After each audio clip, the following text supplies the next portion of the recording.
일이 힘들고 어렵고 답답하고 또 복잡한 생각이 들 때마다 우리가 한 가지만 생각하자고 제가 지난 금요일 몇 주간을 걸쳐서 우리 성도님들에게 말씀을 증거했는데, 뭐만 생각하자고요?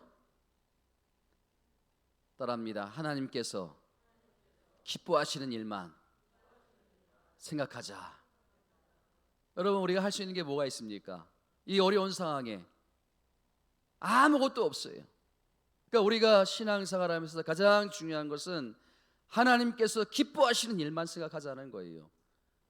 그러면 시편 37편의 말씀처럼 여호와를 기뻐하라, 그리하면 내가 내 마음의 소원을 이루어 주시리라. 할렐루야. 이 말씀의 은혜가 여러분들 가정 가운데, 또 여러분 어려운 형편 가운데 응답되어지기를 주님의 이름으로 축원을 드립니다. 이 프랑스에 사는 93세의 할아버지가 코로나19에 감염이 돼가지고 병원에 이송이 된 거예요. 위급한 상황이에요. 그래가지고 급하게 산소 호흡을 이제 공급하고 24시간 동안 그렇게 산소 호흡기를 끼고 이제 산소를 공급받아가지고 24시간이 지난 다음에, 하루가 지난 다음에 많이 호전이 되었던 거예요. 그래서 이제 의사 선생님이 병원에 찾아와가지고 진료 그 계산서를 보여주시면서 하루 동안 산소 호흡기를 끄고 중환자실에 있었던 그 금액이 50만 프랑입니다. 이 50만 프랑이 우리 한국 돈으로 따지면 얼마인 것 같아요? 한 560만 원 정도 되거든요. 그러니까 이 93세 된 할아버지가 그 계산서를 받아 들고는 막 눈물을 흘리는 거예요. 그래가지고 의사 선생님이 당황이 되니까, 할아버지 너무 이렇게 계산서 때문에 힘들어하지 마세요, 그렇게 위로를 했습니다. 그랬더니 이 할아버지가 엉뚱하게 이런 말을 이렇게 대답하는 거예요. 선생님, 저는 지금 지불하게 될 돈이 없어서 눈물을 흘린 것이 아닙니다. 저에게는 이 치료비를 감당할 돈이 저에게는 있습니다. 제가 지금 눈물을 흘리는 것은 24시간 동안 그 공급받은 그 소중한 산소가 50만 프랑이라는데, 저는 93년 동안 그 하나님께서 주신 산소를 마시면서도 지금까지 돈 한 번 지불한 적이 없고 감사한 적이 한 번도 없습니다. 제가 하나님 앞에 얼마나 많은 빚을 지고 살았는지 이제야 깨달았습니다. 의사 선생님이 그 소리를 듣고 너무 감동이 돼서 같이 눈물을 흘렸다는 그런 실화가 있습니다. 여러분, 우리가 산소만 하나님으로부터 공급받습니까? 우리가 물도 공급받지요. 이 아름다운 이 자연도 공급받지요. 또 하나님께서 여러분들에게 건강을 주시지요. 또 생명을 연장시켜 줬죠. 먹을 거, 마실 거, 입을 거, 직장도 허락해 주셨죠. 여러분, 우리가 하나님 앞에 얼마나 많은 빚을 지고 삽니까? 여러분, 우리가 하루하루 하나님에 대해서 감사하지 못한 것에 대해서 오늘 시간 반성할 수 있는 저와 여러분들이 되기를 주님의 이름으로 축원을 드립니다. 여러분, 우리가 10가지 중에 9가지 있는데 그 한 가지 없는 것 때문에 불평하는 인생이 아니라, 그 10가지 중에 9가지는 없지만은 그 한 가지 있음에 대해서 여러분들이 감사할 수 있기를 주님의 이름으로 축원을 드립니다. 이런 감사하는 생활, 여러분 따라합니다. 감사가 인간의 뇌를 바꾼다. 그 얼마 전에 2월 10일인가요? KBS 1TV에서 다큐온이라는 그 프로그램을 했는데, 거기에 타이틀이 감사가 인간의 뇌를 바꾼다는 거예요. 거기에 보니까 감사는 세상에서 가장 하기 쉬운 것이지만 그 감사가 인간의 뇌를 바꾸는 그런 힘을 가지고 있다는 거 아닙니까? 힘을 가지고 있다는 거예요. 여러분, 그게 정말 가능한 건가? 진짜 감사가 인간의 뇌를 바꾸는가? 이 제작진들이 전문가들의 도움을 받아가지고 한 초등학교 학생들을 대상으로 3개월 동안 실험을 했대요.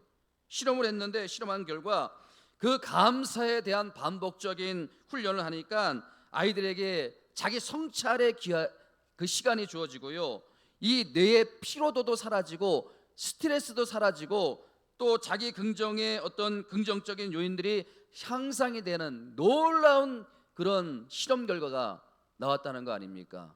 그러니까 인간의 뇌를 바꿔, 여러분 그 프로그램을 한번 뒤져보시면 알겠지만은 많은 사례들이 있어요. 제가 이 시간 다 설명할 수가 없어요. 여러분 오늘부터 하루에 한 가지씩, 아니 하루에 5가지 10가지씩 감사할 수 있는 감사의 제목을 써가는, 그러면 여러분들의 인간의 뇌가 바뀌는, 여러분 자녀들에게 한번 실험해 보세요. 놀라운 기적의 역사가 일어나는 거예요. 이런 맥락에서 오늘 말씀이 참 중요한데요, 여러분 지난주 이제 우리가 계속해서 살펴보는 게 이 마태복음 21장 아닙니까? 그 지난 주일에 그 대제사장과 백성들의 장로들의 그 잘못을 우리가 살펴보았지요. 여러분 그 당시에 이 대제사장하면 또 백성들의 장로들 하면 최고의 존경받는 그 지도자들이 아닙니까? 그런 종교 지도자들이 예수님에 대해서 삐딱한 마음을 가지고 예수님께서 막 능력을 행하시니까 도대체 당신이 행하는 능력이 어디서부터 온 것이냐, 누가 그런 권세를 주셨느냐, 막 그렇게 시비를 걸고 따지니까 우리 예수님은 화도 안 내세요. 너무나 자상하시게, 너무나 친절하시게, 지난주 끝부분에 무슨 비유를 들었습니까? 두 형제의 비유를 들지 않았습니까? 에? 그 아버지가 두 아들을 불러놓고 야 포도원에 가서 일을 하라. 그러니까 이 첫째 아들은 어떻게 했습니까? 네 아버지 하고서 어떻게 했어요? 안 갔어요. 둘째 아들은 어떻게 했어요? 싫어요. 그리고 조금 있다가 갔어요. 너희들은 지금 어떤 태도냐? 그렇게 예수님께서 잘못을 지적해 주신 다음에 오늘 또 다시 한번 그 연장선상에서 예수님께서는 대제사장과 백성의 장로들에게 다시 한번 그들의 잘못된 생각을 고정해 주시는, 그래서 오늘 어떤 비유가 나옵니까? 포도밭 비유를 또 들고 계신 거예요. 포도밭 비유를 들고 계신 거예요. 여러분 이 내용은요, 앞에서 언급한 두 아들의 비유와 너무 내용이 간단한 내용이에요. 너무나 간단한 내용이에요. 어떤 사람이 포도원을 가지고 있었어요. 그 포도원을 잘 가꾸었어요. 잘 가꾼 다음에 이제 종들에게, 농부들에게 세로 나눠줍니다. 세로 나눠줘요. 그리고 이 주인은 먼 타국에 가가지고 여행을 떠났는데 결실한 시기가 돼가지고 이제 그 농부들에게 열매를 얻기 위해서, 결실을 얻기 위해서 종들을 보내지 않습니까? 종들을 보냈는데 이 악한 농부들이 그 종들을 어떻게 해요? 죽여버리는 거예요. 그러니까 이 포도밭 주인이 초인적인 인내를 가지고, 그래 내가 다시 한번 또 많은 종들을 보내놓으라 그래가지고 많은 종들을 보내요. 그러니까 이 못된 또 농부들이 그 많은 종들도 똑같은 악한 짓을 해가지고 다 죽여버려요. 그러니까 이 포도밭 주인이 이제 도무지 상식적으로 이해가 되지 않지 않습니까? 이게 어떻게 납득이 되지 않습니까? 그래가지고 무한한 인내를 힘을 가지고 이제는 내 아들을 보내마. 그래가지고 그 아들을 보내지 않습니까? 내 아들을 보내면 내 아들이니까 그들이 존경하고 인정해 주겠지. 그런 마음으로 아들을 농부들에게 보냈는데 세상에 그 못된 농부들이 그 아들마저도 죽인다는 거 아닙니까? 여러분 이 간단한 이야기를 통해서 예수님께서 이제 그 말씀하시는 게 뭐냐 하면 대제사장과 백성들의 장로들에게 질문하시는 것. 자, 여러분 본문 40절과 41절 말씀을 함께 읽어보도록 하겠습니다. 자막에 나옵니다. 시작. 그러면 포도원 주인이 올 때에 그 농부들을 어떻게 하겠느냐? 그들이 말하되 그 악한 자들을 진멸하고 포도원은 제때에 열매를 바칠 만한 다른 농부들을 새로 줄지니라. 여러분 이 비유에서 이 포도원 주인은 누구를 비유하는 것일까요? 하나님을 비유하시는 거예요. 그리고 그 세를 받은 농부들을, 그 보냄을 받은 종들은 누구를 비유하는 것일까요? 구약 시대에 하나님께서 많은 선지자를 보냈어요. 또 신약 시대에도 많은 선지자를 보냈어요. 그 많은 선지자를 가리켜서 그 종들이라고 말하는 거예요. 그러니까 그리고 여기서 세를 받은 농부들은 누구를 가리키는 거예요? 이스라엘 백성들을 가리킨 거고, 더 궁극적인 것은 백성들과 바리새인들과 백성들의 장로들을 가리키는 거 아닙니까? 그리고 마지막에 보내진 그 아들은 누구를 가리키는 거예요? 예수 그리스도를 가리킨 거 아닙니까? 여러분 보세요. 이 말씀의 핵심은요 뭐냐면, 하나님께서 수많은 세월 동안 변질되고 타락한 이스라엘 백성들을 위해서 하나님의 종들인 선지자를 보내서 그렇게 회개를 촉구했는데, 여러분 보세요. 구약의 수많은 선지자들, 이사야, 예레미야, 에스겔, 다니엘, 스가랴, 합개, 말라기, 수많은 선지자들을 보냈지만은 그 백성들은 전혀 그 말씀을 듣지 않았다는 거 아닙니까? 그래서 하나님께서 무한한 인내심을 가지고 마지막으로 예수 그리스도 독생자를 보내주셨는데 여전히 그들은 회개하지 않았다는 거 아닙니까? 믿고 받아들이지 않았다는 거예요. 너희들에게 이렇게 많은 기회를 줬음에도 불구하고 끝까지 회개하지 않으면 반드시 그 결과에 대한 심판이 있을 것이다. 예수님께서 이 비유를 통해서 하시는 말씀이 뭐예요? 이제는 제발 좀 깨달아야 될 것이 아니냐, 이제는 좀 정신을 차려야 될 것이 아니냐, 그 안타까움. 여러분, 이렇게 강조하시고 들려주시는 예수님의 비유, 여러분 이게 목회자들의 마음이에요. 저의 마음이에요.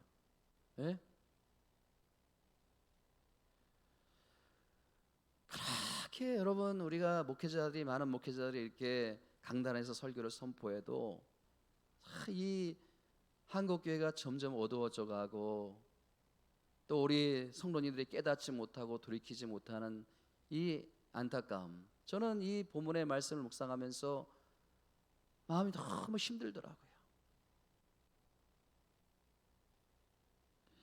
여러분, 근데 이 본문의 말씀은요 굉장히 무섭고 두려운 말씀인데요, 제가 이 말씀을 붙들고 괴로운 마음으로 한 주 동안 묵상하는 가운데 이 무서운 말씀 속에 오히려 우리가 감사해야 될 감사의 제목이 많이 있더라는 거예요.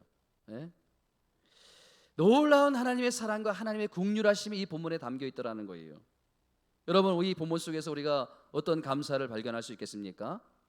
너무나 무섭고 너무나 두려운 말씀 속에 우리가 어떤 감사의 내용을 찾을 수 있겠습니까? 여러분, 제가 많은 감사의 제목이 있지만은 압축을 하고 또 압축을 하고 압축을 해서 세 가지만 여러분들에게 말씀을 드리려고 합니다. 여러분, 이 말씀을 오늘 마음에 잘 담으시고 매일 감사를 통해서 평생 동안 감사가 잃지 않는 그런 은혜가 있기를 주님의 이름으로 축원드립니다. 오늘 본문 속에서 발견되는 이 감사의 세 가지 제목, 첫 번째 뭘까요? 첫 번째, 따라합니다. 사명 주심에 감사합니다.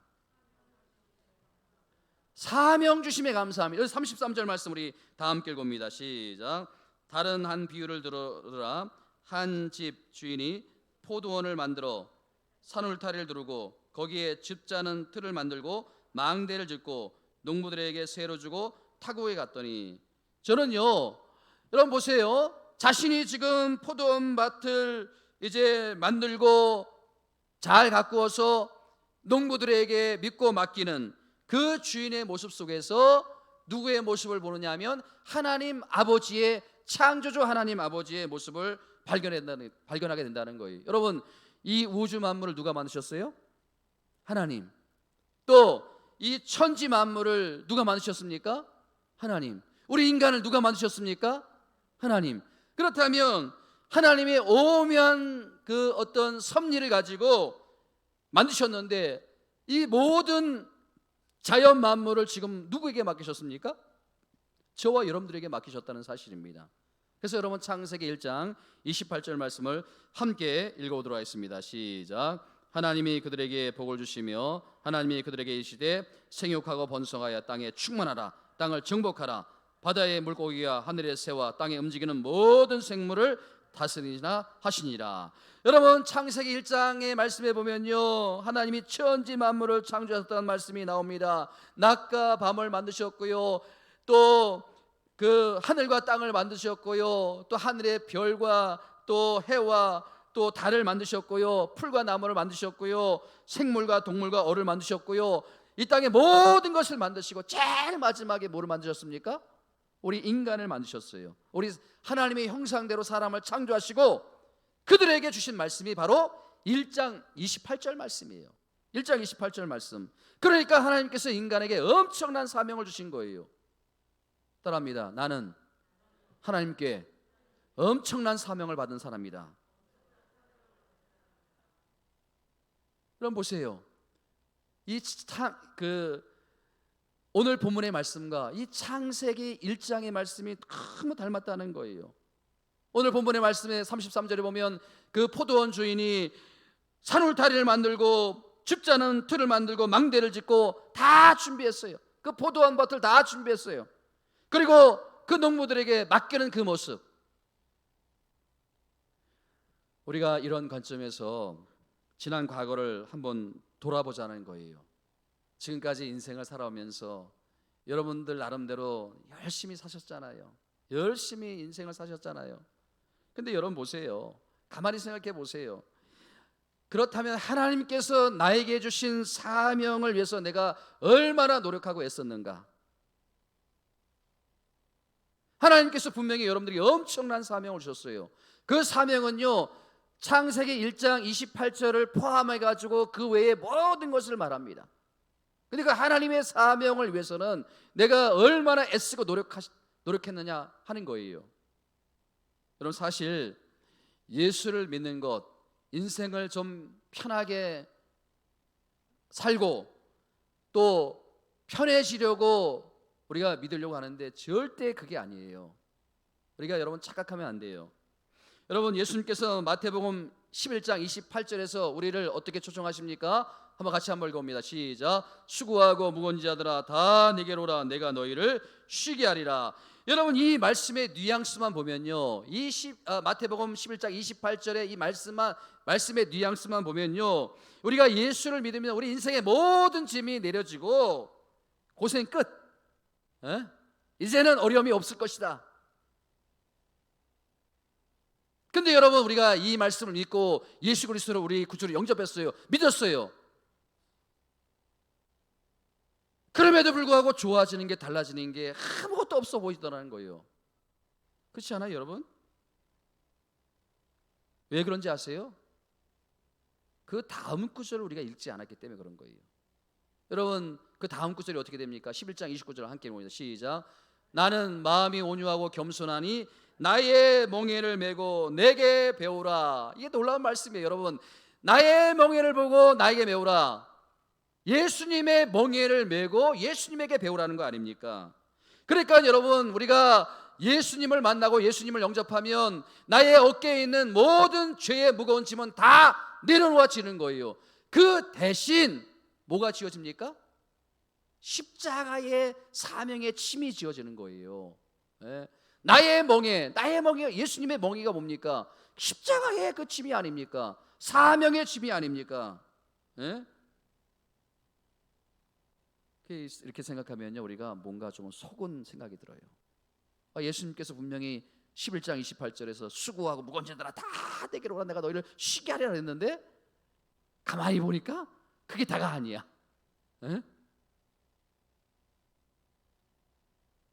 다 내려진 줄 알았는데 가만히 보니까 십자가의 짐, 사명의 짐이 어깨에 올려져 있는 거예요. 예수님께 속았다. 그런 생각이 들지 않아요? 근데 여러분, 속인 것은 예수님이 아니고요, 이 목사님들이 설교 시간이 너무 짧으니까 마태복음 11장 28절만 계속해서 설교하다 보니까 우리가 마치 속은 것처럼 느껴지는 거예요. 예수님은 우리를 속인 적이 없어요. 목사님들이 이 설교를 잘못해서 이게 문제예요. 여러분, 29절을 다시 보시면 분명히 나의 멍에를 메고 이 십자가 아닙니까? 십자가의 멍에를 메고 내게 배우라.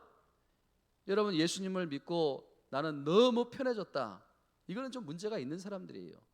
여러분, 이 목사가 걱정 근심 없이 너무나 편안하게 사는 것 같지요? 너무나 행복하게 사는 것 같지요? 어떨 때는요, 이 십자가의 짐, 사명의 짐이 너무 무거워가지고 죽을 맛이. 여러분들은 너무 편하지 않습니까? 솔직히 주일날 뭐 일이 있으면 그냥 한번 어디 볼일 보러 갔다 오고, 또 뭐 예배 때, 수요 예배나 금요 예배나 새벽 예배 때 일 있으면 안 나오고, 몸이 피곤해도 안 나오고, 몸이 아파도 안 나오고 그렇지만 목사는요 그러질 못해요. 저는요 이 목회자로 들었으면서 그 새벽 예배를 인도해야 된다는 것 때문에 깊은 숙면을 잘 못해요. 저는 반드시 이 자리에 서야 되는 거 아닙니까? 죄의 짐은 다 내려졌지만요, 이 사명의 짐, 십자가의 짐이 너무 무거워요.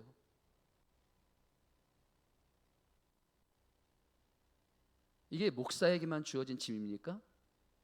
여러분 한 사람 한 사람에도 다 이 사명의 짐이 있고 십자가의 짐이 있어요.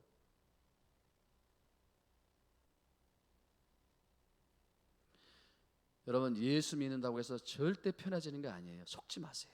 그거는 마귀가 주는 거예요. 어쩌면 더 짐이 무거워요. 죄의 짐은 다 내려졌지만 그 자리에는 사명의 짐, 십자가의 짐이라는 것이 지어지는 거예요. 그러니까 여러분 우리의 인생은 둘 중에 하나예요. 여러분 우리 인생은요 평생 동안 허덕거리며 살 수밖에 없어요.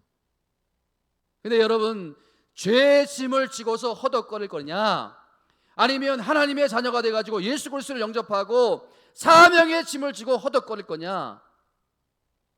우리 인생은 평생 동안 이 땅에 사는 동안 그렇게 살아갈 수밖에 없어요. 그렇다면 기왕이면 죄의 짐을 지고 허덕거리는 것이 아니라 사명의 짐을 지고 우리가 살아가다 보면 그 사명의 짐은요 우리에게 행복을 주고 기쁨을 줍니다. 여러분 예수님께서 십자가라는 무거운 사명의 짐을 지어주시면서 놀라운 말씀하십니다. 여러분 우리가 11장 29절 말씀을 다 읽진 않았는데 한번 전체를 읽어보도록 하겠습니다. 전체를 한번 읽읍시다. 시작. 나는 마음이 온유하고 겸손하니 나의 멍에를 메고 나에게 배우라. 그리하면 뭐라고요? 그리하면 너의 마음이 쉼을 얻으리니. 쉼을 얻으리니. 예수님의 멍에를 메고 예수님께 배웠더니 그것이 고통이요, 그것이 절망이요, 낙심이 아니라 그리하면 너의 마음이 쉼을 얻으리니. 우리 마음 가운데 하나님께서 놀라운 평강을 주신다는 거예요. 여러분 이게 잘 믿어지지 않지만요, 여러분 이 말씀 속에서 우리는 늘 희망을 참고 그 희망 가운데 기도해야 되는 거예요.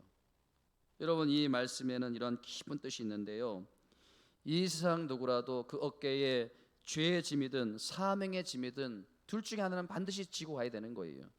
그러나 죄의 짐은 우리를 점점 고통스럽게 만들지만 사명의 짐은 바로 언젠가는 그 사명의 짐을 통해서 우리 마음 가운데 하나님께서 쉼을 주시고 평강을 주시고 그것이 즐거움을 주고 기쁨을 준다는 거예요.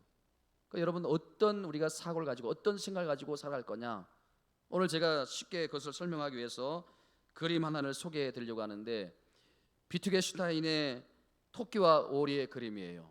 자 여러분 한번 보세요. 이 그림을 한번 잘 보시면요, 자 이 그림이 무슨 모습의 그림인 것 같아요? 어떤 분에게는요 이 그림이 토끼의 모습으로 보여지기도 하고요, 어떤 사람에게는 이 그림이 오리의 모습으로 보여지기도 해요. 또 어떤 사람에게는 둘 다의 모습으로 보여지기도 합니다. 여러분 보세요. 주둥이가 이렇게 툭 삐져나온 걸로 이렇게 초점을 두면 그게 이제 오리의 모습이 되는 것이고, 또 그게 귀로 영상이 되면 토끼의 모습으로 영상이 되는 거 아닙니까?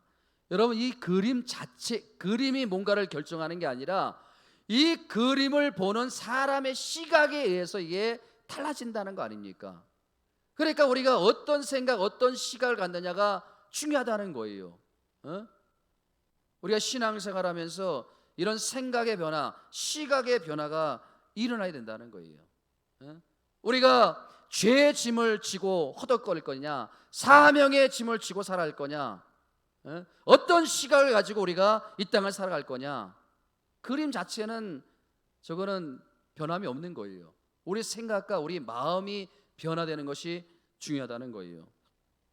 제가 그 어느 선교사님의 이야기를 듣고 제가 감동을 받았는데요. 이분은요, 어떤 부족의 그 성경 번역을 위해서 평생 동안 그 나라의 말을 배우고 익히고 그렇게 수고하고 노력하고 애를 썼는데, 제가 충격을 받은 것은요, 그 부족의 숫자가 몇 명이었는가 하면 700명이래요. 고작 700명.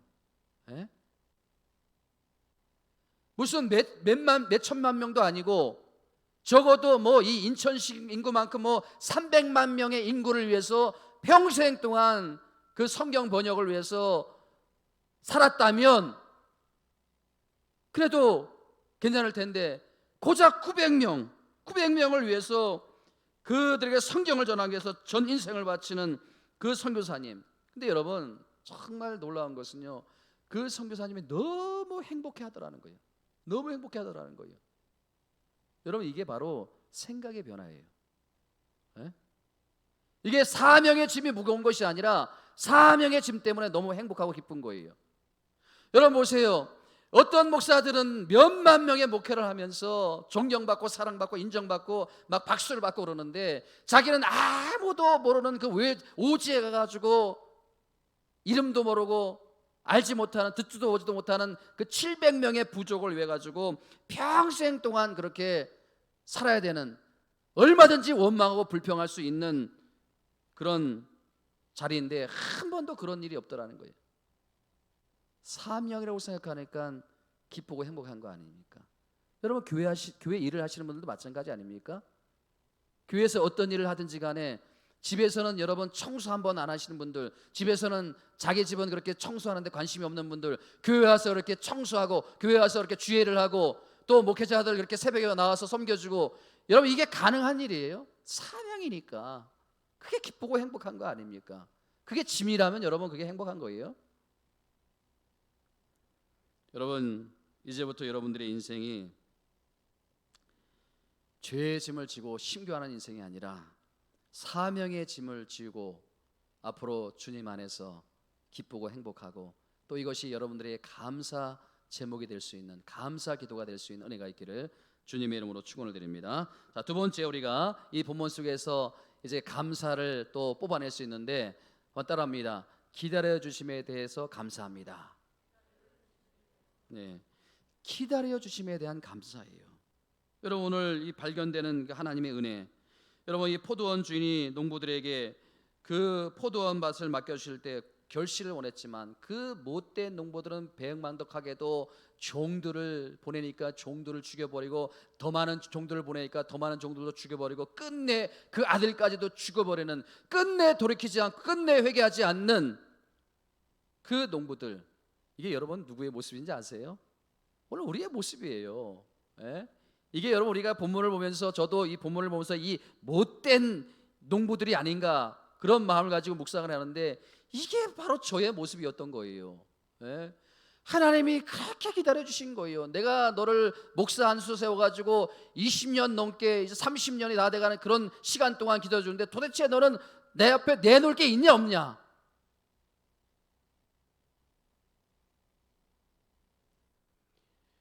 여러분, 이 포도원 주인의 그 무한한 인내의 모습 속에서 하나님 아버지의 그 인내의 모습을 우리가 보게 된다는 거 아닙니까? 여러분, 베드로 후서 3장 9절 말씀에 보니까 이런 말씀이 있습니다. 한번 같이 읽어봅니다. 시작. 주의 약속은 어떤 이들에게는 더디다고 생각한 것 같이 더딘 것이 아니라, 오직 주께서는 너희를 대하여 오래 참으사 아무도 멸망하지 않고 다 회개하기를 원하시느니라. 오래 참으사라는 이 표현은요, 끝까지 참는다는 거예요. 그 끝까지가 우리는 언제인지 알지 못합니다. 그러나 끝까지 참는다는 거예요. 예? 우리는 생각합니다. 아니, 저런 진짜 인간 같지도 않은 저런 못된 인간, 하나님께서 빨리 저 생명을 거두시면 좋겠는데, 그러나 하나님은 그게 아니에요. 아무도 멸망하지 않고 다 회개하기에 이르기를 원하노라. 이게 하나님 아버지의 마음이에요. 오래 참으심이에요. 예? 그 유명한 그 무신론자 로버트 잉그소리라고 하는 사람이 있었는데요. 굉장히 아주 똑똑하고 또 지식이 있고 대학 교수로 이렇게 활동하는 사람인데, 그 무신론에 대해서 강의를 하면서 그 학생들에게 이런 행위를 했어요. 글쎄 이 그 탁상에 시계를 딱 올려놓더니만, 내가 하나님께 5분의 시간을 주겠습니다. 지금부터 내가 하나님을 5분 동안 마음껏 저주할 텐데 그동안 하나님이 나를 살아계시다면 죽이시길 바랍니다. 5분의 시간이 지나도 내가 살아있으면 하나님은 실패자고 나는 승리자입니다. 하나님은 죽었습니다. 하나님은 없습니다. 그리고 큰 소리를 치고요, 학생들에게 큰 소리를 치고 5분 동안 말로 다 할 수 없는 조롱과 욕설을 하나님께 막 퍼부어버렸어요. 근데 아무 일도 일어나지 않았어요. 그래서 그 로버트 잉글솔이 이렇게 대답합니다. 인간은 승자요, 신은 패배자다. 이렇게 끝난 게 아니고요, 이것을 들은 그 믿음이 좋은 크리스천 파크라는 사람이 웃으면서 그 이야기를 듣고 그분에게 이런 편지를 보냈어요. 과연 하나님이 실패한 것일까?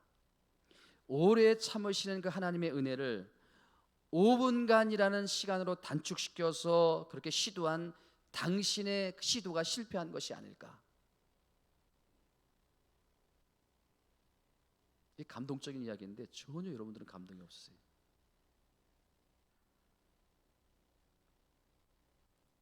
여러분, 얼마나 의미 있는 이야기입니까?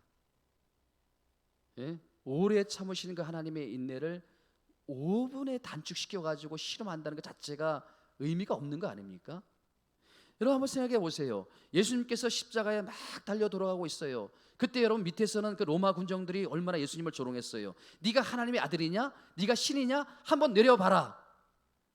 그렇게 조롱하고 멸시하고 그랬어요. 그랬을 때 만약에 예수님이 딱 내려오셔가지고, 야 내려왔다, 어쩔래? 나 힘들어 죽겠는데 지금. 그리고서 다시 올라갔어요.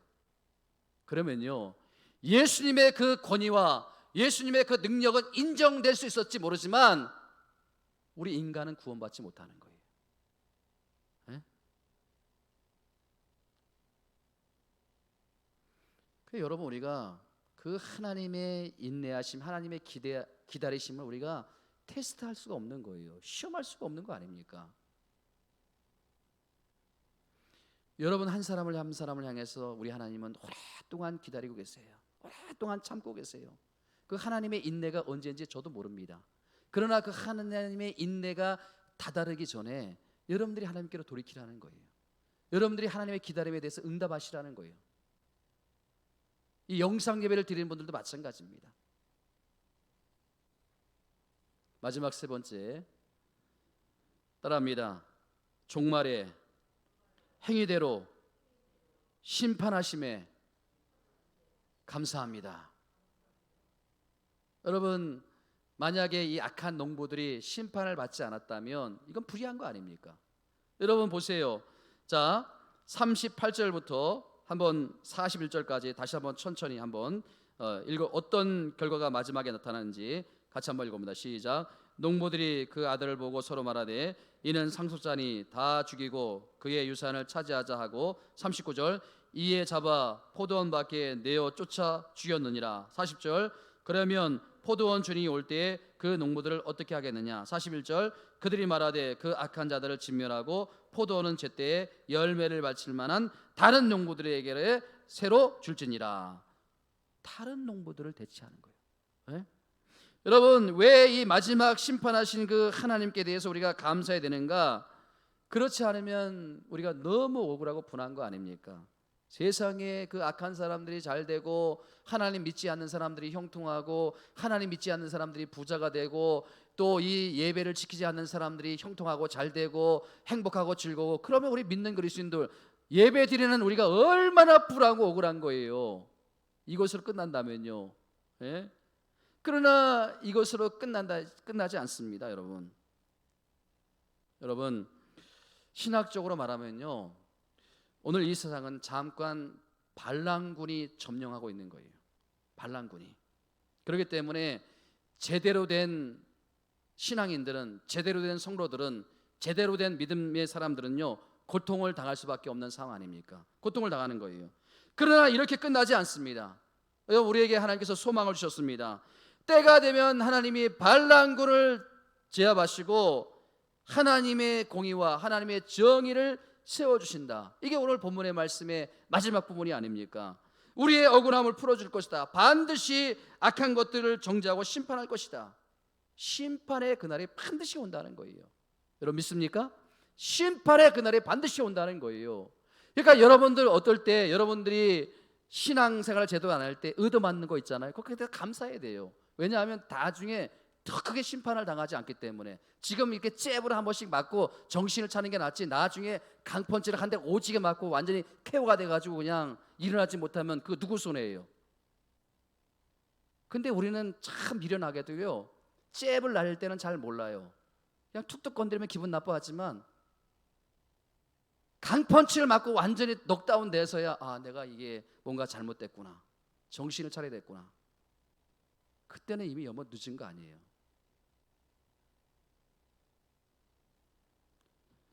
그날에 악인들은 심판을 받지만 우리는 엄청난 하나님의 은혜 가운데 거한다는 사실. 오늘 말씀의 결론을 이렇게 맺습니다. 오늘 설교의 제목이 뭡니까?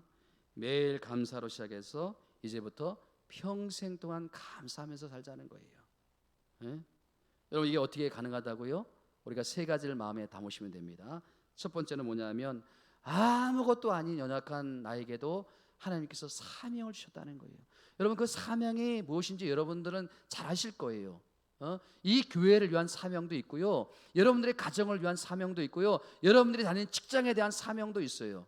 그 사명 주심에 대해서 감사하시고 그 사명 주신 하나님의 은혜를 깨달아 알기를 원한다는 거예요. 두 번째는 뭐라고요? 기다려 주심에 대한 감사예요. 여러분 저도 그렇고 여러분들도 그렇고 오랫동안 참아 기다리신 그 주님의 은혜, 열매를 맺으라고 불러주셨는데 아직까지도 열매가 없는 그런 정말 악한 농부들 같은 그런 모습들. 여러분 우리가 이렇게 엉망으로 신앙생활 하는데도 참아주시는 그 하나님의 은혜가 얼마나 감사합니까? 여러분 제대로 된 신앙생활 한번 제대로 해보셔야 되는 거 아닙니까? 이 흥망스럽게 신앙생활을 해도 하나님께서 기다려주시는 그 하나님의 은혜가 얼마나 감사한지 이 저에게도 적용되는 거예요. 여러분 제가 목회에 좀 더 많이 미쳐야 되는데 그렇게 미치지 못하고 아직도 정신을 차리지 못하는 이 연약함이 있는 이 목사를 기다려주시는 그 하나님의 은혜. 그리고 마지막으로 반드시 하나님의 공의가 나타나 행위대로 하나님이 심판할, 이게 여러분 어떻게 보면요 성경 전체에서 증언하고 있는 거예요. 여러분 성경 전체를 한번 보세요. 악인이 처음에는 형통한 것 같아요. 악인의 쪼가 뭔가 그런데 여러분 반드시 보면 악인은 반드시 심판을 받아요. 악인은 반드시 지옥에 가요. 이게 여러분 성경 전체가 증언하고 있는 거예요.